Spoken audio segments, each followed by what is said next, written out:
Gates of Imagination presents The Hound by H.P. Lovecraft, read by Josh Greenwood. Chapter 1. In my tortured ears there sounds unceasingly a nightmare whirring and flapping, and a faint distant baying as of some gigantic hound. It is not dream, it is not, I fear, even madness, for too much has already happened to give me these merciful doubts. St. John is a mangled corpse. I alone know why. And such is my knowledge that I am about to blow out my brains for fear I shall be mangled in the same way. Down unlit and illimitable corridors of eldritch fantasy sweeps the black, shapeless nemesis that drives me to self-annihilation. May heaven forgive the folly and morbidity which led us both to so monstrous a fate. Wearied with the commonplaces of a prosaic world, where even the joys of romance and adventure soon grow stale, St. John and I had followed enthusiastically every aesthetic and intellectual movement which promised respite from our devastating ennui. The enigmas of the symbolists and the ecstasies of the pre-Raphaelites all were ours in their time, but each new mood was drained too soon of its diverting novelty and appeal.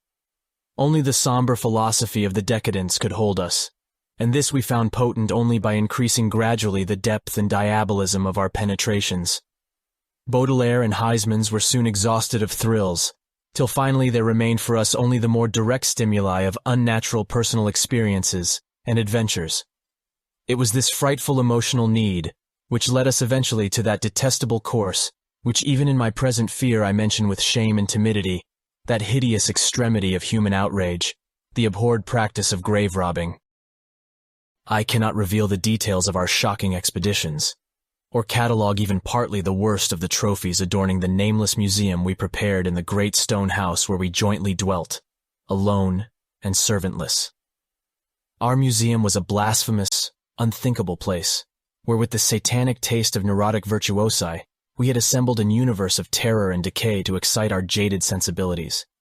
It was a secret room, far, far underground, where huge winged demons carven of basalt and onyx vomited from wide grinning mouths weird green and orange light, and hidden pneumatic pipes ruffled into kaleidoscopic dances of death, the lines of red charnel things hand in hand woven in voluminous black hangings.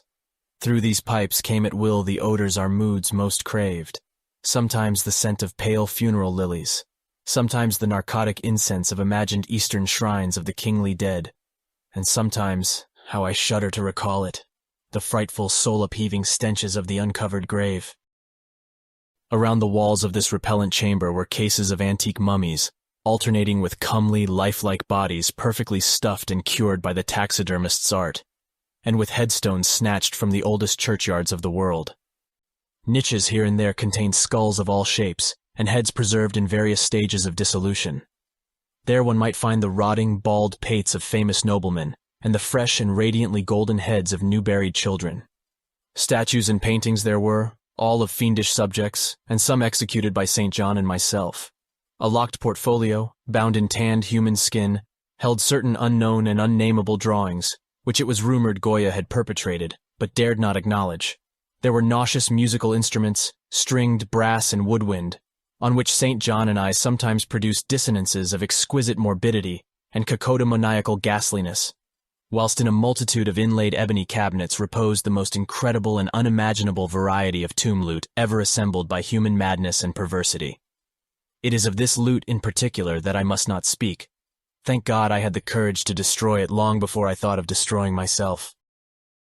The predatory excursions on which we collected our unmentionable treasures were always artistically memorable events.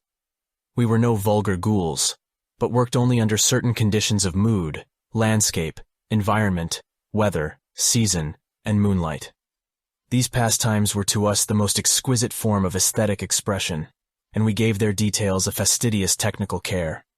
An inappropriate hour, a jarring lighting effect, or a clumsy manipulation of the damp sod would almost totally destroy for us that ecstatic titillation which followed the exhumation of some ominous grinning secret of the earth. Our quest for novel scenes and piquant conditions was feverish and insatiate. St. John was always the leader, and he it was who led the way at last to that accursed spot which brought us our hideous and inevitable doom. By what malign fatality were we lured to that terrible Holland churchyard? I think it was the dark rumor and legendry, the tales of one buried for 5 centuries, who had himself been a ghoul in his time, and had stolen a potent thing from a mighty sepulchre. I can recall the scene in these final moments. The pale autumnal moon over the graves, casting long, horrible shadows. The grotesque trees, drooping sullenly to meet the neglected grass and the crumbling slabs. The vast legions of strangely colossal bats that flew against the moon. The antique ivied church pointing a huge spectral finger at the livid sky. The phosphorescent insects that danced like death fires under the yews in a distant corner. The odors of mold, vegetation, and less explicable things that mingled feebly with the night wind from over far swamps and seas. And worst of all, the faint, deep-toned baying of some gigantic hound which we could neither see nor definitely place. As we heard this suggestion of baying, we shuddered, remembering the tales of the peasantry. For he whom we sought had centuries before been found in this selfsame spot, torn and mangled by the claws and teeth of some unspeakable beast. I remembered how we delved in this ghoul's grave with our spades, and how we thrilled at the picture of ourselves, the grave, the pale watching moon, the horrible shadows, the grotesque trees, the titanic bats, the antique church, the dancing death fires, the sickening odors, the gently moaning night wind, and the strange, half-heard, directionless baying, of whose objective existence we could scarcely be sure. Then we struck a substance harder than the damp mold, and beheld a rotting oblong box crusted with mineral deposits from the long undisturbed ground. It was incredibly tough and thick, but so old that we finally pried it open and feasted our eyes on what it held. Much, amazingly much, was left of the object despite the lapse of 500 years. The skeleton, though crushed in places by the jaws of the thing that had killed it, held together with surprising firmness, and we gloated over the clean white skull, and its long, firm teeth, and its eyeless sockets that once had glowed with a charnel fever like our own. In the coffin lay an amulet of curious and exotic design, which had apparently been worn around the sleeper's neck. It was the oddly conventionalized figure of a crouching winged hound, or sphinx with a semi-canine face, and was exquisitely carved in antique oriental fashion from a small piece of green jade. The expression on its features was repellent in the extreme, savoring at once of death, bestiality, and malevolence. Around the base was an inscription in characters which neither St. John nor I could identify, and on the bottom, like a maker's seal, was graven a grotesque and formidable skull. Immediately upon beholding this amulet, we knew that we must possess it, that this treasure alone was our logical pelf from the centuried grave. Even had its outlines been unfamiliar, we would have desired it, but as we looked more closely, we saw that it was not wholly unfamiliar. Alien it indeed was to all art and literature which sane and balanced readers know, but we recognized it as the thing hinted of in the forbidden Necronomicon of the mad Arab Abdul al-Hazred, the ghastly soul symbol of the corpse-eating cult of inaccessible Leng in Central Asia. All too well did we trace the sinister lineaments described by the old Arab demonologist. Lineaments, he wrote, drawn from some obscure supernatural manifestation of the souls of those who vexed and gnawed at the dead. Seizing the green jade object, we gave a last glance at the bleached and cavern-eyed face of its owner, and closed up the grave as we found it. As we hastened from that abhorrent spot, the stolen amulet in St. John's pocket, we thought we saw the bats descend in a body to the earth we had so lately rifled, as if seeking for some cursed and unholy nourishment. But the autumn moon shone weak and pale, and we could not be sure. So too, as we sailed the next day away from Holland to our home, we thought we heard the faint distant baying of some gigantic hound in the background. But the autumn wind moaned sad and wan, and we could not be sure. Chapter 2. Less than a week after our return to England, strange things began to happen.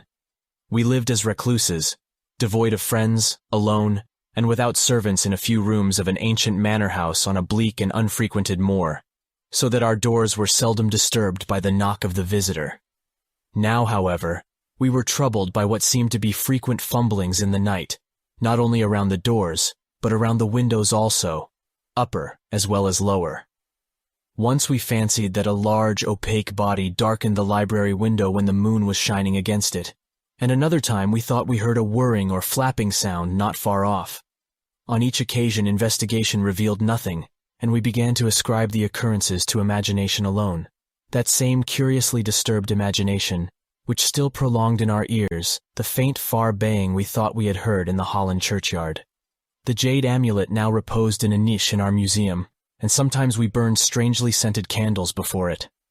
We read much in Alhazred's Necronomicon about its properties, and about the relation of ghouls' souls to the objects it symbolized, and were disturbed by what we read. Then terror came. On the night of September 24th, 1921, I heard a knock at my chamber door. Fancying it St. John's S, I bade the knocker enter, but was answered only by a shrill laugh. There was no one in the corridor. When I aroused St. John from his sleep, he professed entire ignorance of the event, and became as worried as I. It was that night that the faint, distant baying over the moor became to us a certain and dreaded reality. 4 days later, whilst we were both in the hidden museum, there came a low, cautious scratching at the single door which led to the secret library staircase. Our alarm was now divided, for besides our fear of the unknown, we had always entertained a dread that our grisly collection might be discovered. Extinguishing all lights, we proceeded to the door and threw it suddenly open, whereupon we felt an unaccountable rush of air and heard, as if receding far away, a queer combination of rustling, tittering, and articulate chatter. Whether we were mad, dreaming, or in our senses, we did not try to determine. We only realized, with the blackest of apprehensions, that the apparently disembodied chatter was beyond a doubt in the Dutch language. After that, we lived in growing horror and fascination. Mostly we held to the theory that we were jointly going mad from our life of unnatural excitements, but sometimes it pleased us more to dramatize ourselves as the victims of some creeping and appalling doom. Bizarre manifestations were now too frequent to count. Our lonely house was seemingly alive with the presence of some malign being whose nature we could not guess, and every night that demoniac baying rolled over the windswept moor, always louder and louder. On October 29th, we found in the soft earth underneath the library window a series of footprints utterly impossible to describe. They were as baffling as the hordes of great bats which haunted the old manor house in unprecedented and increasing numbers. The horror reached a culmination on November 18th, when St. John, walking home after dark from the distant railway station, was seized by some frightful carnivorous thing and torn to ribbons. His screams had reached the house, and I had hastened to the terrible scene in time to hear a whir of wings and see a vague black cloudy thing silhouetted against the rising moon. My friend was dying when I spoke to him, and he could not answer coherently. All he could do was to whisper, "The amulet, that damn thing!" Then he collapsed, an inert mass of mangled flesh. I buried him the next midnight in one of our neglected gardens, and mumbled over his body one of the devilish rituals he had loved in life. And as I pronounced the last demoniac sentence, I heard afar on the moor the faint baying of some gigantic hound. The moon was up, but I dared not look at it. And when I saw on the dim-lit moor a wide nebulous shadow sweeping from mound to mound, I shut my eyes and threw myself face down upon the ground. When I arose trembling, I know not how much later, I staggered into the house and made shocking obeisances before the enshrined amulet of green jade. Being now afraid to live alone in the ancient house on the moor, I departed on the following day for London, taking with me the amulet after destroying by fire and burial the rest of the impious collection in the museum. But after 3 nights I heard the baying again, and before a week was over felt strange eyes upon me whenever it was dark.